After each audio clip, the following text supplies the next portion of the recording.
Bonjour à vous. Je voulais vous parler de mon tirage du jour dans le challenge de Marie de Mystic Moon. Euh, Aujourd'hui, la question posée était en jour du 16 mars. En grès, comment nourrir mon projet, ma créativité pour qu'il se réalise?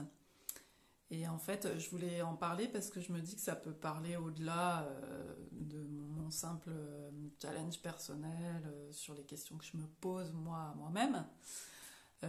Donc parce qu'il est question de... C'est un peu plus large que de choses très concrètes. C'est une question de nourriture de ses projets, de nourriture de sa propre graine, de sa créativité. Et c'est intéressant. Et pour ce challenge, je me sers du tarot de la magie verte d'Anne Moura, qui est un des premiers tarots Rider-Waite que j'ai eu et que j'aime bien. Et voilà, en plus, ça nourrit ma vision du 5 de bâton aussi dans le Rider-Waite. Donc c'est pour ça que je voulais en parler. Je me suis dit que ça pouvait être sympa de le partager.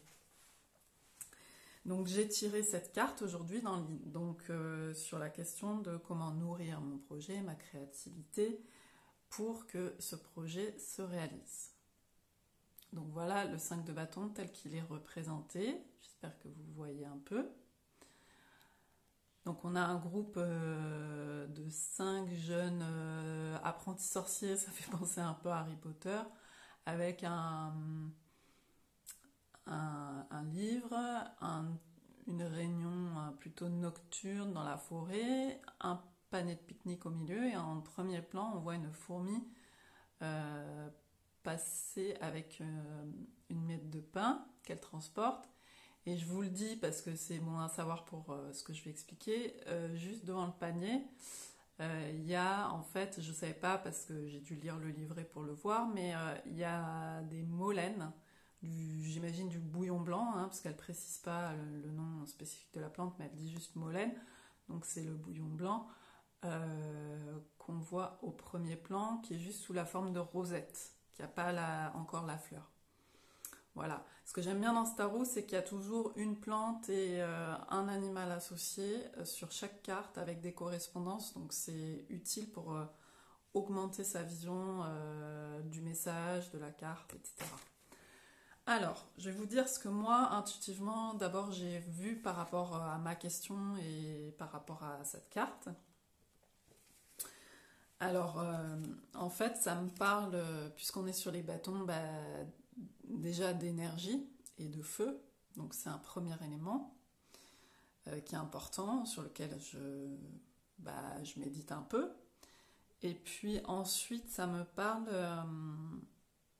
parlé, dans un second temps, quand j'ai vu toutes ces personnes, toutes ces baguettes, tous ces bâtons, de réunir toutes les choses qu'on peut voir, qu'on peut avoir, par lesquelles on peut être sollicité dans le monde, sur les projets, etc. Ce qui peut nous nourrir aussi, les réunir en une seule. Rassembler, choisir, prendre une voie. C'est la partie organisation, efficacité dans le concret.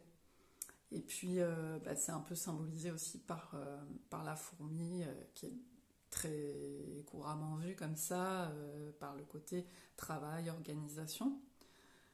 Ensuite, ça m'a fait penser au travail, puisqu'ils sont dans une séance assez studieuse sur cette représentation.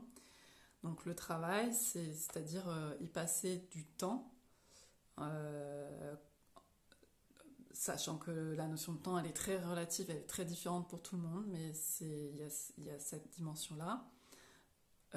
C'est important, c'est quelque chose d'important, donc à ne pas négliger. Cela demande de s'y consacrer et un peu d'effort aussi, et de s'engager, de ne pas abandonner. Donc il y a cette idée-là, je trouve, qui est dans cette carte. Ensuite, il y a aussi, ça me fait penser avec la présence de tous les personnages, d'écouter toutes les parties de soi qui sont à l'intérieur de soi, le dialogue intérieur, toutes ces voix. De ne pas en négliger, essayer d'être à l'écoute de tout ça.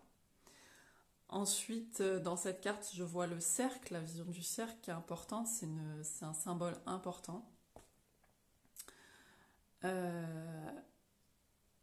De fluidification, de cycle, de tout ça. Donc c'est une notion importante dans cette idée de nourrir un projet, sa graine, sa créativité.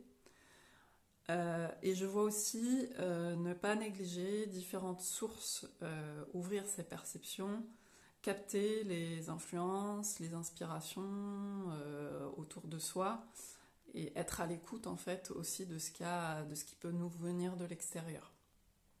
Voilà. Après, ensuite, j'ai regardé dans le livret, ça m'a fait penser à d'autres choses. Parce qu'en fait, et là, ça a nourri un peu ma vision du 5 de bâton de Rider-Waite, parce que moi, je la voyais de manière un peu réductrice, comme une carte conflictuelle, avec, en fait, dans le Rider-Waite, c'est des personnages qui s'opposent avec des bâtons dans tous les sens. Et évidemment, il y a aussi, en fait, l'idée de la coopération pour s'entendre et aller peut-être dans le même sens, ou en tout cas s'unifier, même si on ne va pas tous dans le même sens, mais en tout cas essayer d'avancer ensemble. Et en fait, cette coopération, ça me fait penser à une idée, ça rejoint l'idée du cercle, d'un schéma, d'un pattern naturel en fait, une forme qui existe dans le monde, qui est très présente dans le monde naturel. Voilà. Ensuite, je vous dis un peu tout en vrac, hein, mais c'est ce que j'ai noté dans l'ordre dans lequel les choses me sont apparues pour la carte. Ensuite, il y a l'idée de réfléchir aussi à la notion de compétition. En fait, c'est comme tout n'est pas noir ou blanc. Là-dedans, en fait, la compétition, c'est un aspect, on va dire, négatif, mais là, en fait, peut-être qu'on nous parle aussi d'un aspect qui peut être positif dans un certain sens, en nous parlant d'émulation, en fait, de motivation, de jeu, de joie aussi.